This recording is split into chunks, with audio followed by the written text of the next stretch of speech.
تو آئیے ان سارے امتیازات کے بعد اللہ تعالیٰ نے جس طرح اس کو امتیازات زیادہ دیے ہیں، اس کی ذمہ داری بھی بڑی ہے۔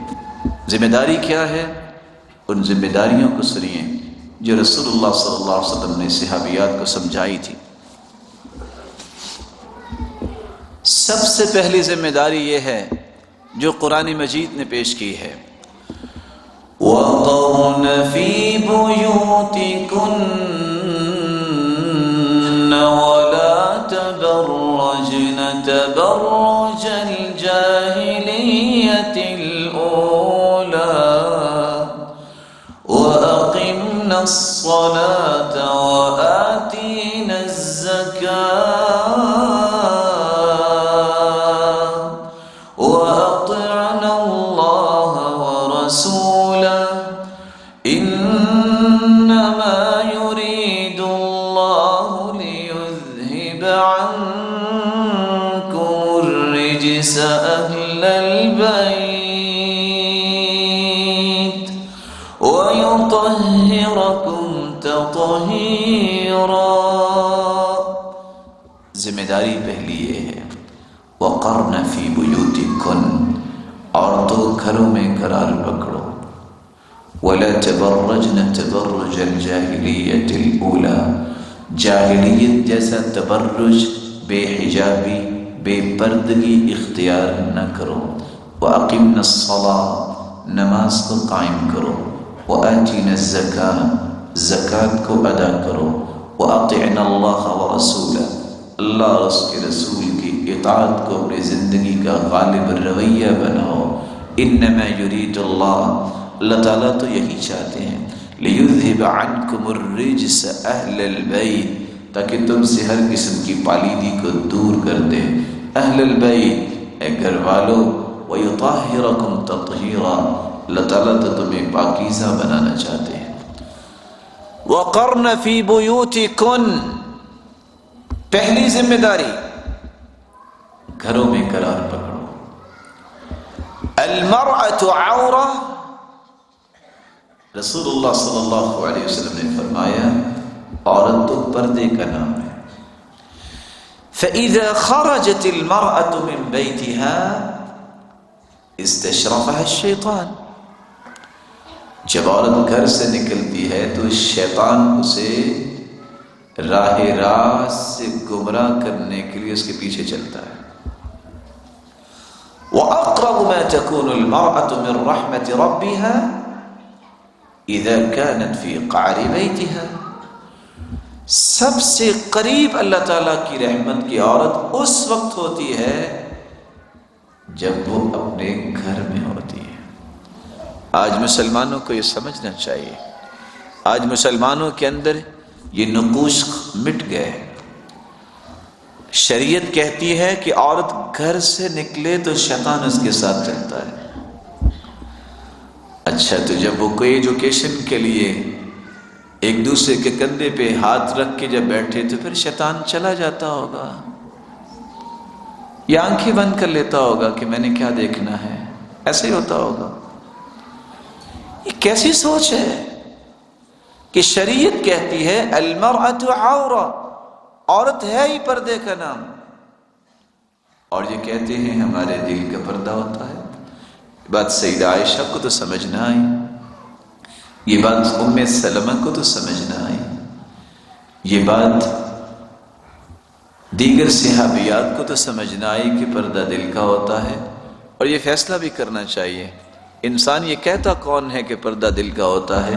جس کے جسم پہ اللہ تعالیٰ معاف فرمائے مختلف قسم کے نشانات ہوں اور پھنسیاں بنی ہوں، تو کوئی ڈاکٹر یہ رپورٹ دے سکتا ہے کہ اس کے خون کی سرکولیشن ٹھیک ہے اور اس کے خون میں کوئی پرابلم نہیں؟ دے سکتا ہے؟ نشانات نظر تبھی آتے ہیں جب خون میں کوئی پرابلم آتی ہے۔ اس طرح کے جذبات کا اظہار وہی دل کر رہا ہوتا ہے جس کے دل میں چور ہوتا ہے، جس کے دل میں اللہ کا خوف نہیں ہوتا۔ وہ کیسی عورت؟ صحیح بخاری کی روایت ہے، عبداللہ ابن عباس کہتے ہیں الا اریک امرأة من اہل الجنہ، میں تمہیں جنتی عورت کے بارے میں نہ بتاؤں؟ جنتی عورت، نہ اسے موت آئی، نہ وہ قبر میں گئی، نہ وہ حشر میں آئی، نہ اس کا حساب و کتاب ہوا، نہ وہ پل صراط سے گزری، جنتی عورت۔ پھر عبداللہ ابن عباس نے بتایا یہ عورت جنتی ہے۔ کیسے جنتی ہے؟ یہ اللہ کے رسول کے پاس آئی تھی اور آ کے کہنے لگی یا رسول اللہ صلی اللہ علیہ وسلم انی اسرع وانی اتکشف، اللہ کے پیارے پیغمبر میں بیمار ہوں، میں پچھاڑی جاتی ہوں، مجھے ایپیلیپس کی تکلیف ہے، جب مرغی کا دورہ پڑتا ہے میں بے ہوش ہو جاتی ہوں اور بے حجاب ہو جاتی ہوں۔ اللہ کے رسول دعا کر دیجیے۔ آپ نے اس کے سامنے دو آپشن رکھے، ان شئتی صبرتی ولک الجنہ، چاہتی ہو میں جنت کی ضمانت دیتا ہوں، صبر کر لو،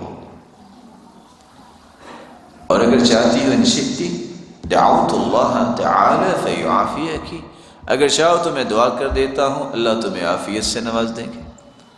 اس نے تھوڑا سا غور کیا، صحت اور جنت، صحت کب تک رہے گی، آخر موت آنی ہے، یہ سودا بہت اچھا ہے۔ فوراً اس نے ڈیسیژن لیا اور کہتی ہے بل اصبر، اللہ کے رسول آپ مجھے جنت کی ضمانت دیجئے، میں اپنی بیماری پہ صبر کروں۔ جنت کی ضمانت مل گئی، صبر کا وعدہ کر لیا، وہاں سے روانہ ہو گئی، کچھ دور جا کے واپس آ گئی، کہتی یا رسول اللہ صلی اللہ علیہ وسلم، اگلے الفاظ سننے سے پہلے میں ایک گزارش آپ سے کروں گا، جس کو جنت کی خوشخبری مل جائے کو باقی بچا ہے، فیصلہ ہو گیا نا اللہ کی طرف سے۔ کہا یا رسول اللہ صلی اللہ علیہ وسلم انی اتکشف فادعوا اللہ الا اتکشف، اللہ کے رسول میں بیماری پہ صبر کر لو گی، جنت کی خوشخبری مل گئی ہے، لیکن جنت کی خوشخبری مل جانے کے باوجود بھی جب میں بے ہوش ہوتی ہوں تو بے پردہ ہو جاتی ہوں، یہ مجھ سے برداشت نہیں ہوتا، دعا فرما دیجئے بس میں بے حجاب نہ ہوں، بے پردہ نہ ہوں، میں بیماری پہ صبر کر لوں گی۔ فدعا لها، رسول اللہ صلی اللہ علیہ وآلہ وسلم نے دعا فرما دی، اللہ نے بیماری بھی دور کر دی اور اللہ نے جنت کی بشارت بھی دلوا دی۔ وَقَرْنَ فِي بُيُوتِكُنَّ، مسلمان عورت کی پہلی ذمہ داری یہ ہے کہ وہ اپنے گھر کو روضۃ غنّا بنائے۔ یہ لہلہاتا ہوا باغیچہ گھر کیسے عورت بنا سکتی ہے؟ جب وہ گھر میں قرار پکڑے گی، اس کی تمام سوچیں گھر پہ مرکوز ہوں۔ کس پہ مرکوز ہوں؟ میری اولاد دنیا کی کس طرح رہبر و رہنما بن سکتی ہے۔ یہ مائیں تھیں جنہوں نے محنت کی۔ امام شافعی کہا کرتے تھے کہ صبح کی نماز سے پہلے میری ماں نے میری پگڑی بنا کے رکھی ہوتی تھی، اور ابھی اذان ہوتی تھی تو میرے سر پہ پگڑی میری ماں رکھ دیتی تھی، اور میں کہتا تھا اچھا میں چلتا ہوں، کہتی بیٹا اذان تو ہو لینے دو، لیکن یہ ساری تیاری ماں پہلے کر کے رکھتی تھی۔ اسی لیے تو لوگ کہتے ہیں، اور یہ بعد میں کہتے ہیں، اسلام نے پہلے کہا ہے، وہ ہٹلر نے بھی کہا تھا مجھے اچھی ماں دے دو میں تمہیں اچھی قوم دے دیتا ہوں۔ یہ مائیں ہیں جنہوں نے اللہ تعالیٰ نے جن کو ہمت توفیق دی، جن نے امام بخاری جیسے، امام مسلم جیسے اور ائمہ کرام جیسوں کی تربیت کی، اور آج دنیا میں ان کا نام ہے۔ یہ اس وقت تک تربیت جب تک نہیں کرتی، اس وقت تک اس کی ذمہ داری صحیح ادا نہیں ہوتی۔ وَقَرْنَ فِي بُيُوتِكُنَّ وَلَا تَبَرَّجْنَ تَبَرُّجَ الْجَاهِلِيَّةِ الْأُولَى، گھروں میں قرار پکڑیں، اور گھروں میں قرار پکڑنے کا معنی کیا ہے؟ ان ذمہ داریوں کو سب سے پہلے پورا کریں جن ذمہ داریوں کا اللہ تعالیٰ نے پابند بنایا ہے۔ رسول اکرم صلی اللہ علیہ وآلہ وسلم کا ایک فرمان ہے اور وہ سمجھنے والا ہے۔ یہ فرمان ابن خزیمہ میں ہے، 1690 اس حدیث کا نمبر ہے۔ آپ صلی اللہ علیہ وسلم کے پاس ام حمید رضی اللہ تعالی عنہ تشریف لائیں اور آ کر کہنے لگی اللہ کے رسول صلی اللہ علیہ وآلہ وسلم سے، یا رسول اللہ صلی اللہ علیہ وسلم انی احب الصلاۃ معک، اللہ کے پیارے پیغمبر میں آپ کے ساتھ نماز پڑھنا چاہتی ہوں، یعنی مسجد نبوی میں آ کر آپ کے ساتھ نمازیں پڑھنے کا مجھے بڑا شوق ہے۔ آپ صلی اللہ علیہ وآلہ وسلم نے فرمایا قد علمت انک تحبین الصلاۃ معی، میں جانتا ہوں کہ آپ کو اللہ کی عبادت کرنا اور پھر میرے ساتھ نماز پڑھنا اور مسجد میں آ کے نماز پڑھنا تجھے بہت پسند ہے۔ لیکن میں تمہیں ایک بات بتاؤں، ام حمید کہتی ہیں رسول اللہ صلی اللہ علیہ وسلم سے کیوں نہیں آپ بتائیے؟ تو فرمانے لگے وَصَلَاتُكِ فِي بَيْتِكَ خَيْرٌ لَكِ مِنْ صَلَاتِكِ فِي حُجْرَتِكَ، تیری نماز جو تم اپنے بیڈ روم میں پڑھو گی وہ اس نماز سے بہتر ہے جو تم بالا کونے میں کھڑے ہو کے پڑھو گی۔ وَصَلَاتُكِ فِي حُجْرَتِكَ خَيْرٌ مِنْ صَلَاتِكِ فِي دَارِكَ، اور جو تم بالا کونے میں کھڑے ہو کے برآمدے میں تم نماز پڑھو گی وہ تمہاری اس نماز سے بہتر ہے جو تم اپنے گھر کے صحن میں نماز پڑھو گی۔ وَصَلَاتُكِ فِي دَارِكِ خَيْرٌ لَكِ مِنْ صَلَاتِكِ فِي مَسْجِدِ قَوْمٍ، اور جو تم اپنے گھر کی چار دیواری میں کھڑے ہو کے نماز پڑھو گی وہ کسی بھی مسجد میں جانے سے بہتر نماز ہوگی۔ پھر آپ نے فرمایا وَصَلَاتُكِ فِي مَسْجِدِ قَوْمِكِ خَيْرٌ لَكِ مِنْ صَلَاتِكِ فِي مَسْجِدِ، اور جو تم کسی عام مسجد میں جہاں تھوڑے لوگ ہوں گے وہاں تم نماز پڑھو گی یہ تیری نماز بہتر ہوگی اس سے کہ تم مسجد نبوی میں آ کے نماز پڑھو۔ قال فأمرت فبني لها مسجد في أقصى شيء من بيتها وأظلم، پھر ام حمید نے بلایا جس کو بلایا اور ایک چھوٹی سی مسجد کی جگہ خاص کی اپنے گھر کے اس حصے میں جہاں کسی کی نظر نہ جائے، جہاں کوئی پہنچ نہ پائے، جہاں وہ کھڑے ہو کے پھر نماز پڑھا کرتی تھی۔ اور دوسری روایت کے الفاظ ہیں صلاۃ المرأة فی مخدعها افضل من صلاتها فی بیتها، جس طرح آپ نے 5 درجے بیان کیے، ایک بیڈ روم ہے جہاں کوئی نہیں جاتا، پھر اس کے بعد بالا کونی ہے، پھر اس کے بعد صحن ہے، پھر عام مسجد ہے، پھر مسجد نبوی ہے۔ آپ نے اس روایت میں فرمایا تیرے بیڈ روم سے بھی بہتر نماز وہ نماز ہے جو تم اپنے مخدن میں پڑھو، اپنے خدر میں پڑھو۔ یہ مخدن اور خدر کس کو کہتے ہیں؟ المخدع صلاتها فی مخدعها، مخدع عربوں کے ہاں یہ ہوتا تھا ایک ایسا خاص کمرہ جو سب کمروں کے آخر میں بنایا جاتا کہ جہاں قیمتی اشیاء کی حفاظت کی جاتی، جہاں ان کا خزانہ پڑا ہوتا، جہاں کسی کی بھی نظر نہ جاتی، اس کو مخدع کہا جاتا۔ تو آپ صلی اللہ علیہ وسلم نے عورت کو کیا بیان کر دیا کہ تمہاری نماز بہترین وہ ہے جو تم اپنے گھر میں پڑھتی۔ حیرانگی کی بات ہے کہ مسجد نبوی میں 1000 نماز کا ثواب ہے، لیکن عورت اگر گھر میں پڑھتی ہے تو اس کو اس سے بھی افضل ثواب ملے گا، بلکہ مردوں کو بھی افضل ملتا ہے اگر وہ سنتیں گھر میں پڑھیں، اگر نوافل گھر میں پڑھیں۔ صلاۃ الرجل فی بیتہ افضل من صلاتہ فی مسجدہ ھذا الا المکتوبہ، جو شخص نماز پڑھتا ہے اپنے گھر میں نوافل اور سنتیں، اسے مسجد نبوی سے بھی زیادہ ثواب ملتا ہے، جیسا کہ سنن ابی داؤد کی روایت۔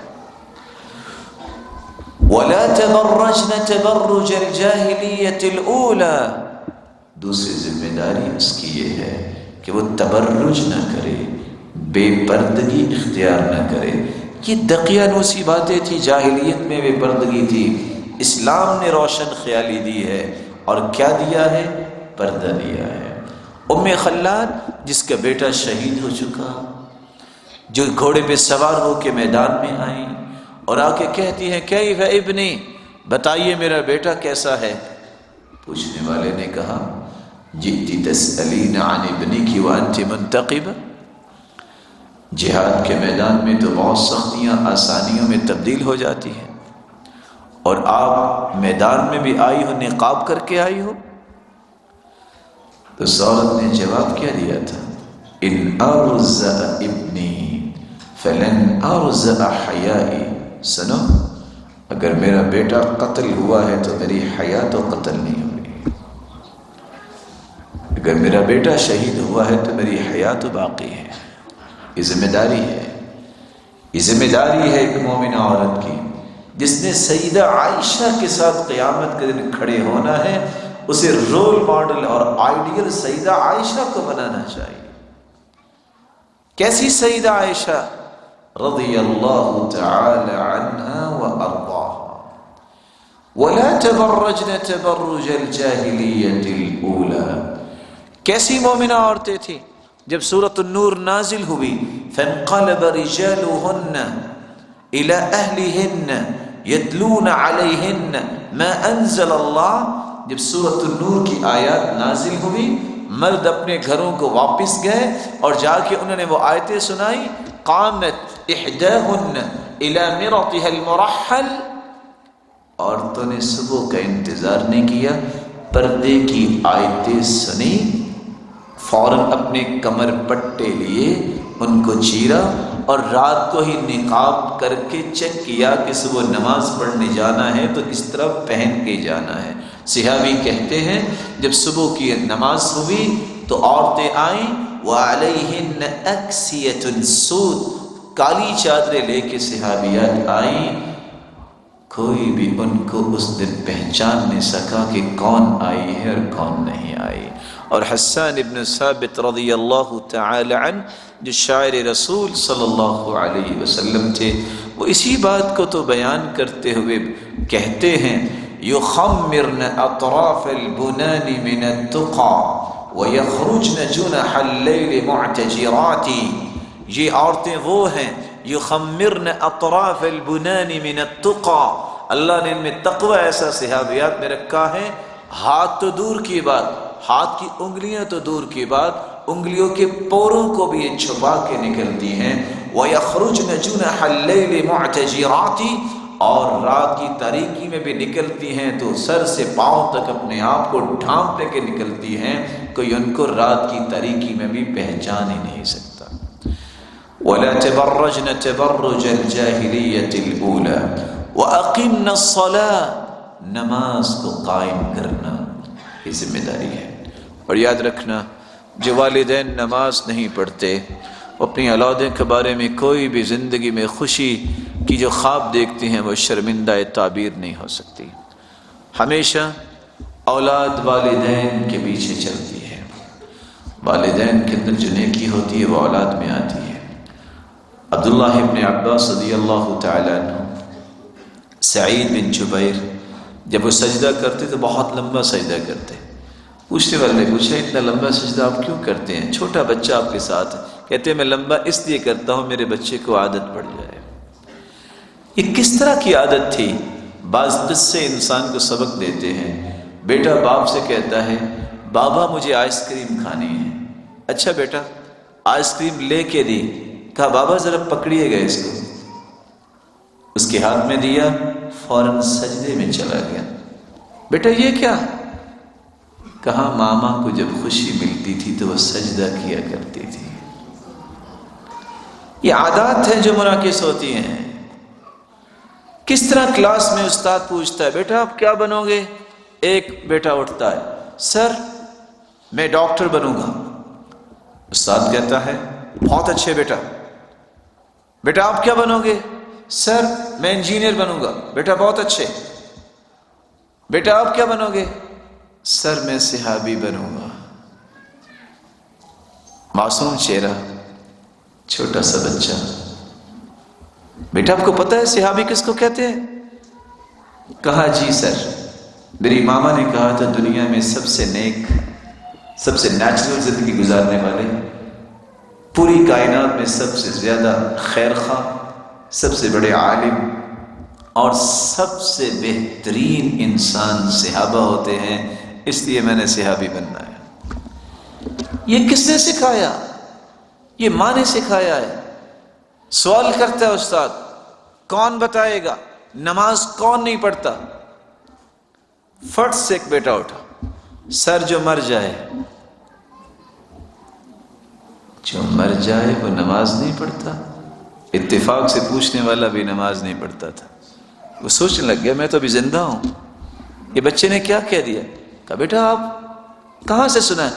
کہا میری ماما نے کہا تھا کہ جو مر جائے اس وقت پھر نماز اس کے اوپر پڑھی جاتی ہے، زندگی میں انسان خود نماز پڑھتا ہے۔ پھر سوال کیا کون ہے جو نماز نہیں پڑھتا؟ سر جو کافر ہوتا ہے، کافر ہوتا ہے۔ بیٹا آپ کو کس نے یہ سمجھایا؟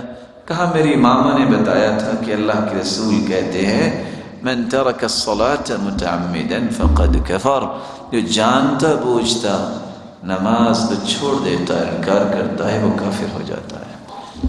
یہ وہ صلاحیت مائیں پیدا کرتی ہیں۔ اس لیے آج سے یہ ذہن بنانا چاہیے، کس طرح میرا اور آپ کا ذہن قائل ہوتا ہے یہ ٹی وی لاؤنج ہے، لکھیے وہاں یہ قرآن لاؤنج ہے، یہ سیرت لاؤنج ہے، یہ حدیث لاؤنج ہے، یہ تفسیر لاؤنج ہے۔ نام کا اثر ہوتا ہے، نام کے بہت سارے تفاعلات ہوتے ہیں۔ ایک شخص آ گیا تھا سیدنا عمر رضی اللہ تعالی عنہ کے پاس، کہتا میرا بیٹا میری عزت نہیں کرتا۔ کہا بلاؤ اس کے بیٹے کو۔ ہاں بھی کیا مسئلہ ہے آپ کا؟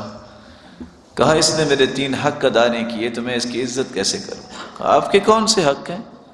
کہا پہلا حق یہ تھا کہ میری ماں نیک تلاش کرتا، میرے باپ نے رقاصہ رقص کرنے والی کے ساتھ شادی کی، اس نے میرا حق نہیں دیا۔ میرا حق تھا کہ میرا نام اچھا رکھتا، وَسَمَّانِي جُعْلَ، اس نے میرا نام جعل رکھا ہے، اور جعل ایسے کیڑے مکوڑے کو کہتے ہیں جو غلاظت میں پلتا ہے، اس نے میرا حق ادا نہیں کیا۔ میرا تیسرا حق یہ تھا کہ یہ مجھے قرآن پڑھاتا، اس سے پوچھو آج تک مجھے اس نے قرآن کے بارے میں کہا ہے؟ 3 میرے حق تو اس نے دیے نہیں ہیں، اور اپنے حقوق کی یہ بات کر رہے ہیں۔ خیر اس کو تو ادب سکھایا، ساتھ اس کے باپ کو بھی ادب سکھایا۔ ذمہ داری ہے، یہ اس وقت تک ذمہ داری ادا نہیں ہوتی جب تک انسان خود نماز نہیں پڑھتا۔ وَآتِينَا الزَّكَاةَ، اور زکوٰۃ کو ادا کرنا یہ عورتوں کی ذمہ داری ہے۔ وَأَطِعْنَا اللَّهَ وَرَسُولَهُ، اللہ اور اس کے رسول کی اطاعت کرنا۔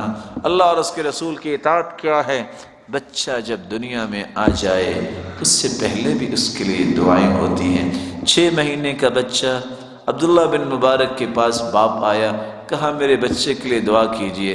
کہتے ہیں لیٹ ہو گئے ہو، لیٹ ہو گئے ہو۔ کہا ابھی تو 6 مہینے کا۔ کہا جنہوں نے دعائیں کرنی اور کروانی ہوتی ہیں وہ بچے کے آنے سے 6 سال پہلے دعائیں کرتے ہیں کہ اللہ کل کو میری شادی ہو، مجھے بچہ وہ دینا جو دنیا کا امام بنے۔ یہ انداز ہے کہ اللہ کے رسول صلی اللہ علیہ وسلم نے 800 سال پہلے ابراہیم علیہ السلام نے دعا کی تھی، ربنا وابعث فیہم رسولا منہم یتلو علیہم آیاتک وَيُعَلِّمُهُمُ الْكِتَابَ وَالْحِكْمَةَ۔ یہ دعا اللہ تعالیٰ نے 800 سال بعد قبول کی تھی، اور اللہ کے رسول صلی اللہ علیہ وسلم دنیا میں تشریف لائے۔ وَأَطِعْنَا اللَّهَ وَرَسُولَهُ، اللہ اور اس کے رسول کی اطاعت یہ ہے کہ بچے کی پرورش میں سب سے پہلا اصول اس دن کا انتظار کرنا چاہیے عورت کو۔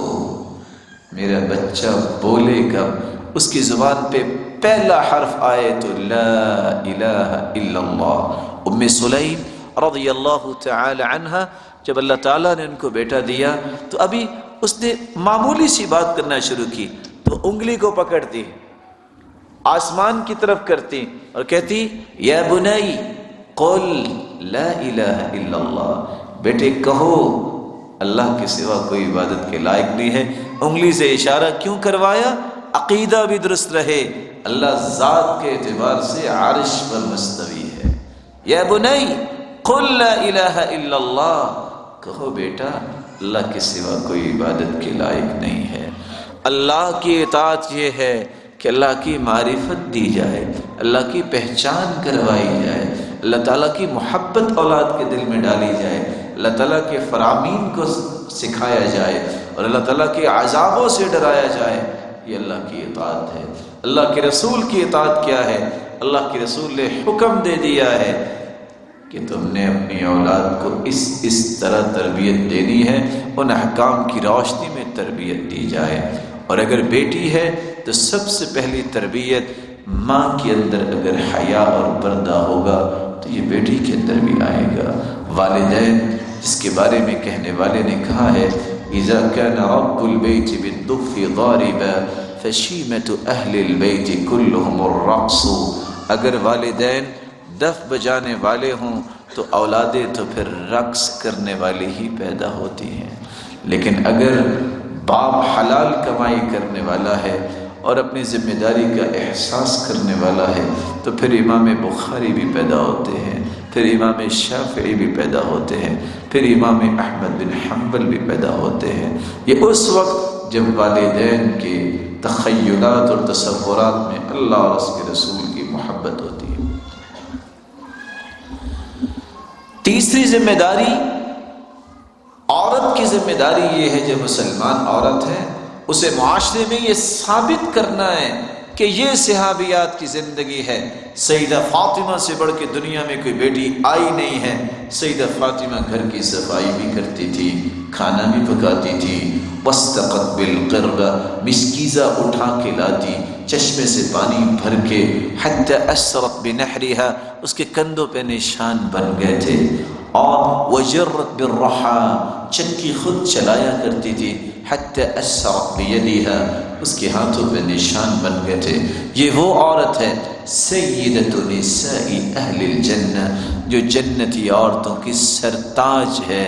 اگر وہ کام کر سکتی ہے، اگر وہ خدمت کو اپنی سعادت سمجھتی ہے، اگر وہ خدمت کو اپنا امتیاز سمجھتی ہے، تو ایک مومنہ اور مسلمان عورت کا یہ امتیاز ہونا چاہیے کہ میں تو یہ کام نہیں کر سکتی، میرا خامد نماز پڑھے گا، میرا بیٹا نماز پڑھے گا، میرا بھائی، میرا باپ نیکی کا کام کرے گا، میں اس کے اجر میں اس طریقے سے بھی شریک ہو سکتی ہوں کہ میں کھانے کا اہتمام کروں، ان کی خدمت کروں۔ یہ مزاج جب تک معاشرے میں نہیں آتا، عورت ذمہ داری ادا نہیں کرتی، معاشرے کے اندر وہ شان و شوکت نہیں واپس آئے گا جو صحابہ کرام کے دور میں تھا۔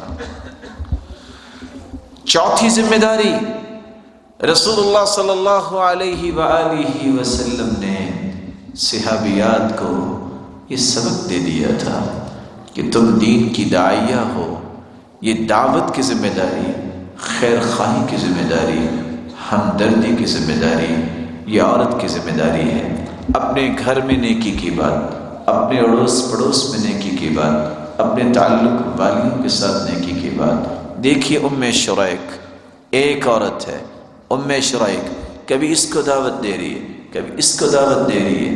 کافروں کو پتہ چل گیا، اس کے ہاتھوں کو بھی باندھ دیا گیا، اس کے پاؤں کو بھی باندھ دیا گیا، اس کو دھوپ میں کھڑا کیا گیا، سخت دھوپ، پانی کا مشکیزہ سامنے ہے کہ یہ بھوک سے تڑپ تڑپ کے مر جائے، اس کو پانی نہیں دینا۔ یہ کون سی ہمارے قبیلے سے غلط عورت نعوذ باللہ بن گئی ہے؟ یہی رویے آج ہیں۔ اور کیا ہوا؟ اس عورت نے ایک نظر آسمان کی طرف اٹھائی، کہا میرے مالک تیرے دین کے لیے ہے۔ اور حدیث یہ بتاتی ہے، آثار یہ بتاتے ہیں، ہاتھ بندھے ہوئے ہیں، پاؤں بندھے ہوئے ہیں، اور ہلکان ہے پیاس سے، سخت دھوپ میں کھڑی ہے، اتنی آرزو کی، اتنی تمنا کی، اللہ عز و جلال نے سفید رسی سے باندھا ہوا ایک ڈول آسمان سے اتار دیا۔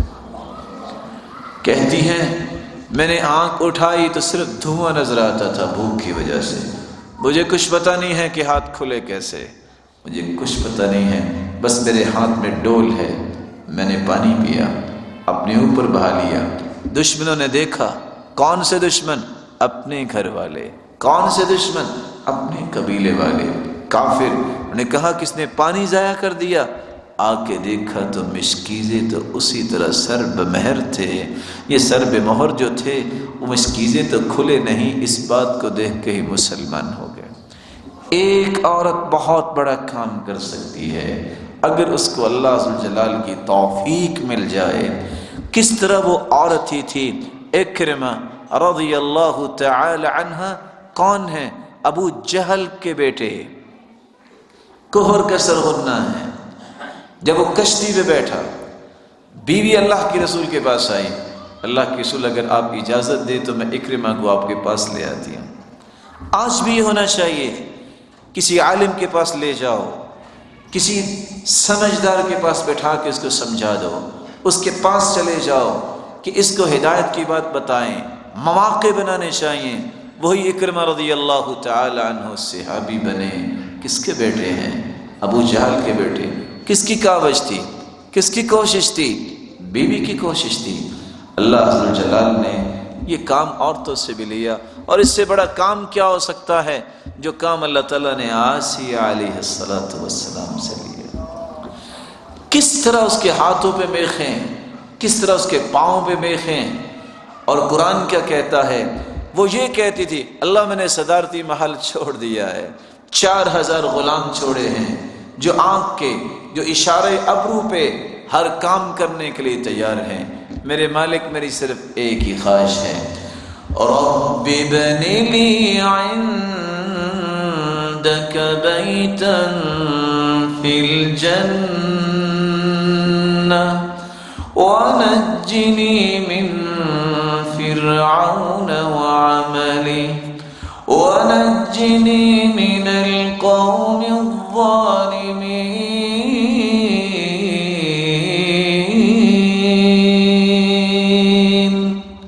اللہ محل تو میں نے چھوڑ دیے، صرف ایک گھر اپنے پڑوس میں مجھے جنت میں دے دینا۔ سلسلہ صحیحہ کی روایت ہے، جب اس کی روح قبض کرنے لگے فرشتے، فکشف عن بیتها، اللہ عز جلال نے اس کے گھر سے پردہ ہٹایا اور جنت میں اس کا گھر اسے دکھا دیا۔ ادھر اس نے گھر کو دیکھا، مسکرائیں، اور ساتھ اس کی روح پرواز کر گئی۔ یہ قربانیاں دینی پڑتی ہیں، بات بات میں انسان کو سبق ملتا ہے۔ بچہ قاری صاحب کو قرآن سنا رہا ہے، ایک غلطی آئی، 2 غلطیاں آئیں، رونے لگ گیا۔ استاد نے کہا بیٹا کوئی بات نہیں، اب دوبارہ کوشش کرو، غلطی نہیں آئے گی۔ وہ وہاں سے اٹھا، واپس اپنی جگہ پہ گیا، رونے لگ گیا۔ ایک دوست نے کہا پھر کیا ہوا؟ استاد نے مارا ہے؟ کچھ کہا ہے؟ کہتا نہیں، روئی جا رہا ہے۔ استاد پھر اٹھا، بیٹا آپ کو کسی نے کچھ مارا؟ کہا نہیں۔ تو کیوں رو رہے ہو؟ کہا میری ماما نے کہا تھا بیٹا اچھی طرح سبق یاد کیا کرو، ایک وقت آنے والا ہے جب تمہیں تیرا رب کہے گا اقرأ وارتقی ورتل کما کنت ترتل فی الدنیا، میرے بندے قرآن پڑھتا جا اور جنت کی سیڑھیاں چڑھتا جا۔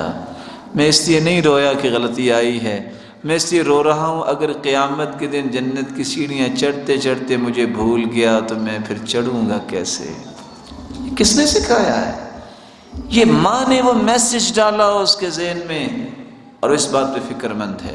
اللہ عز جلال سے دعا ہے رب تعالی ہر اس کام کو اختیار کرنے کی توفیق عطا فرمائے جس سے وہ راضی ہو جائے۔ اللہ عز جلال ہم سب کے گناہوں کو معاف فرمائے، دین کی صحیح فہم عطا فرمائے، قرآن کے ساتھ جڑنے کی توفیق دے، قرآن کو پڑھنے، اس کو سمجھنے اور اس پہ عمل کرنے اور اس کے پیغام کو دنیا کے کونے کونے تک پہنچانے کی توفیق عطا فرمائے۔ ہم سب کی اولادوں کو نیک بنائے، آنکھوں کی ٹھنڈک بنائے اور صدقہ جاریہ بنائے، والدین کی دست و بازو بنائے، اور جو بے اولاد ہیں اللہ تعالیٰ ان کی جھولیوں کو بارونق بنا دے۔ صاحب مال ہیں تو رب تعالیٰ ان کے مال میں برکت فرمائے، حاسدوں کے حسد اور شریروں کی شرارت سے بچائے اور حرام کی امیزش سے بچائے، بے روزگار کو بھی اللہ تغنگر بنائے اور مقروض کے غیبی خزانوں سے مدد فرمائے۔ مولا کریم جتنے بیٹھے ہیں سب کو ایمان والی، صحت والی، خوشی والی لمبی زندگی عطا فرما۔ کوئی روحانی یا جسمانی یا نفسیاتی بیمار ہیں تو رب تعالیٰ ان کی بیماریوں کو شفاؤں میں بدل دے۔ الہ العالمین جس طرح دین کے لیے یہاں جمع ہیں ہمیں ہمیں جنت الفردوس میں والدین اور اولادوں اور بہن بھائیوں کے ساتھ اپنے محبوب کے ساتھ جمع فرمانا اور اپنے دیدار کا مستحق بنانا۔ اور میں آخر میں دعا گو ہوں، جب حاجی حج پہ جاتے ہیں سب لوگ حاجیوں کے لیے ہی دعا کرتے ہیں، پائلٹ کے لیے کوئی بھی دعا نہیں کرتا، حالانکہ اگر پائلٹ سو گیا تو کسی نے بھی نہیں پہنچنا۔ تو میں دعا گو ہوں یہاں کے منتظمین کے لیے جنہوں نے انتظام و انصرام کیا، اللہ عز و جلال ان کو دنیا اور آخرت میں کروڑہ برکتوں سے نوازے، عزتوں سے نوازے اور شانوں سے نوازے، اور قیامت کے دن یہ عمل ان کے لیے توشہ آخرت بنائے، اور اس طرح کے دیگر اعمال کو بھی اللہ شرف قبولیت سے نوازے، اور اللہ عز و جلال ہم سب سے راضی ہو جائے۔